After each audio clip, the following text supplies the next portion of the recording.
Hi hello welcome back. ഇന്നൊരു ബിരിയാണി ആയാലോ? ജീവിതത്തിൽ ആദ്യമായിട്ട് വെക്കാൻ പോകുന്ന ബിരിയാണിയാണ്. ഇതുവരെ ഒരു ബിരിയാണിയും വെച്ചിട്ടില്ല. വീഡിയോ കണ്ടപ്പം ഉണ്ടാക്കാൻ പറ്റുമെന്നുള്ളൊരു കോൺഫിഡൻസ് വന്നു. എന്നാ പിന്നെ ഉണ്ടാക്കാന്ന് തീരുമാനിച്ചു. യൂട്യൂബിൽ ഷാൻജിയുടെ വീഡിയോ നോക്കിയിട്ടാണ് ഞാൻ ബിരിയാണി ഉണ്ടാക്കാൻ പോകുന്നത്. വീഡിയോയിൽ എന്തൊക്കെ പറയുന്നു അതെല്ലാം ഞാൻ ഫോളോ ചെയ്യുന്നുണ്ട്. ഒരു തരി പോലും വ്യത്യാസം വരാതെ. ഞാൻ വ്യത്യാസം വരുത്തി ബിരിയാണി കൊളാവണ്ടല്ലോ. എന്തായാലും ആദ്യമായിട്ട് വെക്കാൻ പോകുകയാണ്.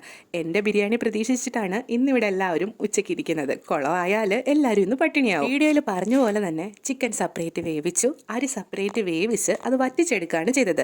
ഞാൻ അരി വറ്റിച്ചെടുക്കുന്ന സമയത്ത് അമ്മ എന്നോട് പറഞ്ഞു, വറ്റിച്ചെടുക്കണ്ട, അറിയാത്ത പണിയാണ്, നമുക്ക് അരി വേവിച്ചിട്ട് ഊറ്റിയെടുക്കാം, അപ്പോൾ കറക്റ്റായിട്ട് വരുമെന്ന്. ഇല്ലില്ല, ഷാൻജിയോ ഇങ്ങനെയാണ് ഉണ്ടാക്കുന്നത്, അപ്പം ഞാനും അതുപോലെ ഉണ്ടാക്കുമെന്ന് പറഞ്ഞിട്ടാണ് ഞാൻ ഉണ്ടാക്കി തുടങ്ങിയത്. ഇതുവരെ എല്ലാം കറക്റ്റാണ്. തുറന്നു നോക്കിയപ്പം സൂപ്പർ ബിരിയാണി. ഇനി അതൊന്ന് ജസ്റ്റ് ഇളക്കി വിളമ്പിയ സമയത്താണ് ചോറ് ചിക്കൻ കറിക്കകത്തിട്ട് ഇളക്കി എങ്ങനെ ഇരിക്കും അതുപോലെ ഇരിക്കുന്നു. ഷാൻജിയുടെ ബിരിയാണിയുടെ ഒരു ലുക്കൊന്നും വന്നില്ല, പക്ഷേ കുഴപ്പമില്ലാത്ത ടേസ്റ്റ് ഉണ്ടായിരുന്നു. അപ്പോൾ ഇന്ന് ഇത്രയേ ഉള്ളൂ. പുതിയൊരു വീഡിയോ ആയിട്ട് കാണുന്നവരെ എല്ലാവർക്കും tata bye bye, see U.